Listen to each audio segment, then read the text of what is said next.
1980 to 1987, the amount of cocaine flooding this country quadrupled. In New York City alone, the number of cocaine users reportedly rose from 182,000 in 1986 to 600,000 last year, mostly because of crack. Tonight, in the first of three reports, NBC's Brian Ross looks at just how bad this problem is, how far it's gone. This is Lancaster County, Pennsylvania, Amish country. It's still the day of the horse and buggy here. No fast cars, no electricity, an almost completely separate world. Life for the Amish here has changed little in 260 years, 13 generations. But even in these small towns in Amish country, there is now a cocaine problem. Not among the Amish, but among enough other people here to attract cocaine dealers from thousands of miles away.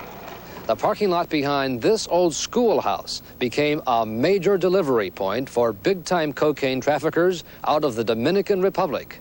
Police here finally shut them down, but other major cocaine organizations continue to operate here. A Cuban gang out of Miami, Colombians from Medellin, and in nearby York, young toughs from a street gang, the Crips, out here from Los Angeles.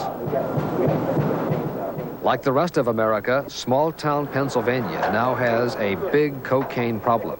There's even a place in Lancaster County called Cocaine Alley, where dealers had plenty of business selling to workers from small factories and teenagers. Spitting on you. Authorities say big cocaine shipments are being brought here by couriers who take the train or drive up from Miami. And at night, according to federal drug authorities, smugglers are actually flying cocaine directly from Colombia to small, closed airports in Pennsylvania.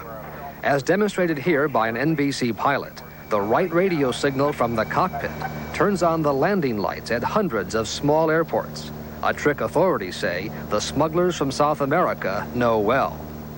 Packages that we have seized have definitely contained distribution codes which were placed upon them in South America. District Attorney Henry Kendradine says it was a shock to learn that a place like Lancaster County had been targeted by cocaine groups in Colombia. It was very scary. It suggested to me that there were elements at work about which we had never dreamed before. And people in Lancaster have yet to see the worst of it. Across this country, a killing spree as criminal organizations from South America and the Caribbean lay claim to street corners, blocks, neighborhoods, whole cities where cocaine and crack profits are so enormous, billions of dollars. And now there is a new, most frightening group moving in on America's cocaine business. From the brutal world of Haiti, the Tonton Macoute, the hated secret police of former dictator Duvalier. With Duvalier out of power, the Tontons are now in Miami, according to authorities, in almost complete control of a stretch of the Miami River, using it as their own cocaine port of entry, usually on nights when the Tontons' voodoo priests have said the moon is right. There are more shooting, there are more murders. This Haitian-born police officer is one of the few who has been able to work undercover against the Tontons in Miami. They are distributing the crack cocaine all over the U.S., from South Florida all the way to Chicago to LA. In the war on drugs, the cocaine organization of the brutal Tonton Macoute on the Miami River is just one of 200 known full-time cocaine groups now operating in this country. Take my word for it, this scourge will stop. But President Bush did not say how, and top law enforcement officials say they have no idea of how they could possibly deliver on the president's promise in the foreseeable future. In the jungles of South America, there's more cocaine being produced than ever.